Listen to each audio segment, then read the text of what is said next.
Hello, on se retrouve pour une nouvelle journée au Kirghizistan et cette fois on prend la route de Issyk-Kul.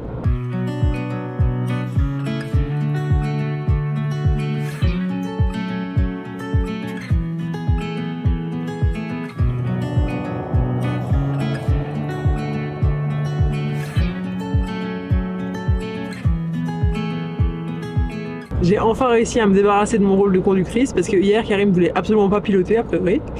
Donc j'ai dû conduire toute la journée. Et là j'ai enfin réussi à le faire conduire. Youhou! Pas très content moi. Et donc pour aujourd'hui on a prévu de visiter 2 canyons. On sait pas encore exactement comment y aller. C'est pas très clair les indications, donc on verra ce que ça donne. Et probablement qu'on y retournera pour le coucher du soleil parce qu'il fait grand soleil. Pour une fois, c'est le premier jour où on a vraiment un grand soleil comme ça et qu'on est sur la route. Attends, la question c'est est-ce que combien de temps ça va durer? On va voir. Et en tout cas, on a hâte d'arriver à Issyk-Kul parce que c'est le 2e plus grand lac de montagne au monde. Il est immense. Je vais faire des petites recherches après, je reviendrai avec des chiffres un peu plus précis.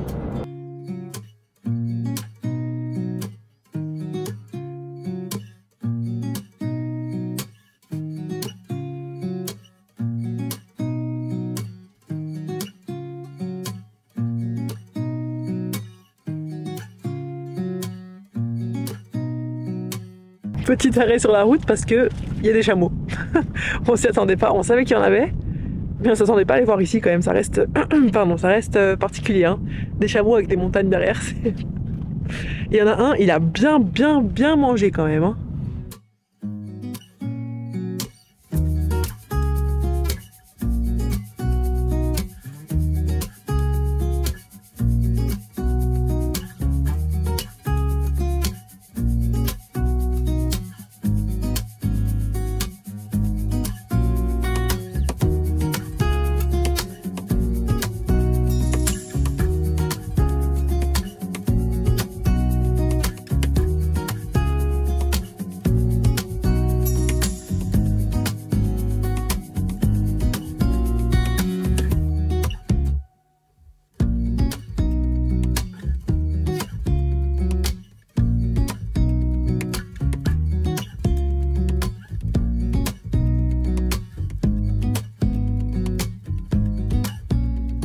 Il y a un truc qu'il faut que je vous dise avec Marie, c'est que souvent moi j'organise un peu tout.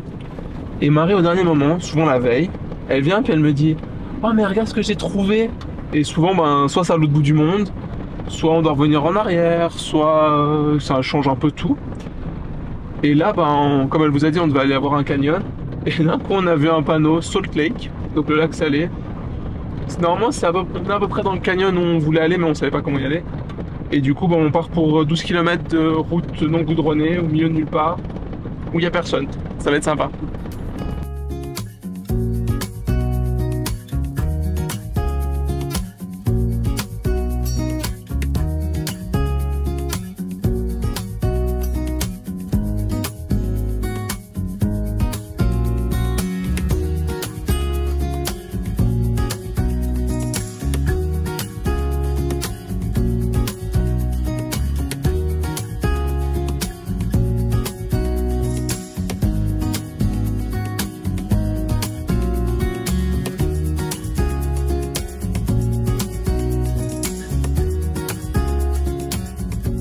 Bon, on a trouvé le lac salé, qui était plutôt pas mal, la vue est jolie avec les montagnes derrière et tout.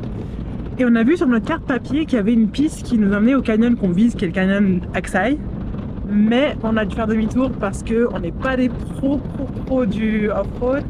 Et là, c'était quand même du sable assez profond, très mouillé, très boueux et tout. Il y avait aussi de la terre boueuse et tout. Il y avait une rivière, une petite rivière. Ouais, ça avait l'air un peu complexe.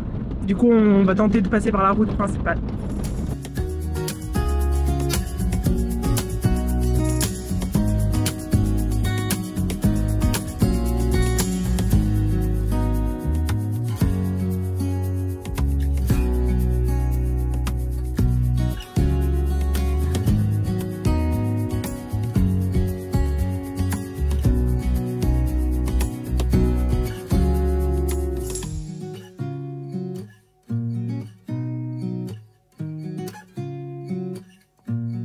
On est en pleine pause déj, on a enfin trouvé notre canyon.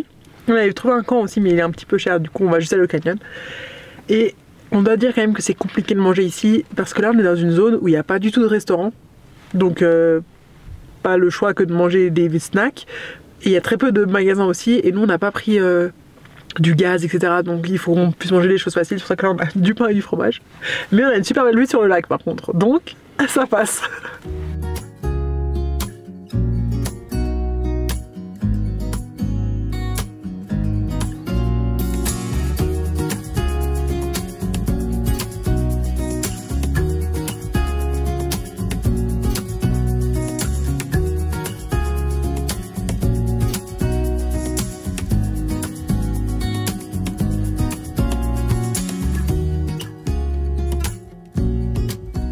On est arrivé au point de vue qu'on voulait absolument voir sur le canyon Aksai. Et franchement, c'est incroyable. Genre vraiment, ça ressemble un petit peu au désert de Tabernas en Espagne qu'on avait fait l'année passée si vous nous suiviez déjà. Mais franchement, en 1000 fois mieux, c'est beaucoup plus grand, beaucoup plus vaste. D'un côté, il y a le lac. De l'autre côté, il y a les montagnes enneigées à, je sais pas, 3500, 4000 mètres et plus. C'est magnifique.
Franchement, quand on voit les voitures avec lesquelles les locaux roulent et sur quelle route ils arrivent à passer, moi je me posais un peu la question de l'utilité d'avoir un 4x4 dans ces pays. Parce que franchement, eux, ils nous dépassent alors qu'ils ont des petites berlines toutes basses et tout. Et franchement, ben, là maintenant, je commence à comprendre pourquoi c'est vraiment utile. Parce que pour aller là au Aksai Canyon, ben, en fait, on a dû passer à l'intérieur du canyon, qui est un lit de rivière. Et du coup, bah, en fait, on roule sur du sable et c'est assez casse-gueule. On part dans tous les sens, on a dû mettre le 4x4 pour essayer de garder un peu le chemin, la route, quoi. Donc là, on a lancé le drone pour que vous voyez vraiment à quoi ressemble la route et que vraiment, c'est très utile d'avoir un 4x4. Et donc là, on est en train de rouler en direction de la guest house qu'on vient à peine de réserver, vu qu'on essaie d'être un peu moins dépendant d'un certain planning.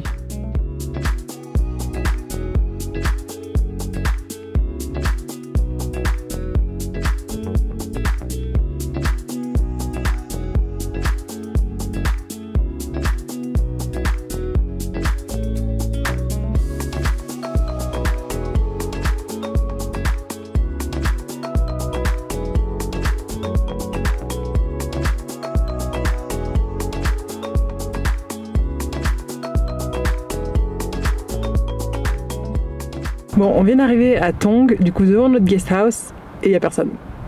Bon, vu qu'on vient de réserver, probablement qu'ils n'étaient pas à la maison. Du coup, on va attendre un peu, on va essayer de trouver... on n'est même pas sûr qu'on est devant la bonne maison en fait. Et sinon, bah, on va aller au canyon, puis on reviendra plus tard. On a réussi à arriver au canyon avant le sunset.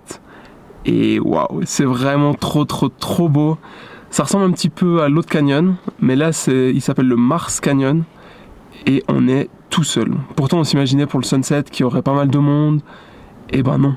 Et franchement, ça vaut trop la peine de passer par là. On peut aller jusqu'au bout en voiture. On vous montre ça tout de suite.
Après un superbe coucher de soleil, on est allé se poser un peu en hauteur du lac. Et les couleurs, elles, c'était vraiment incroyable.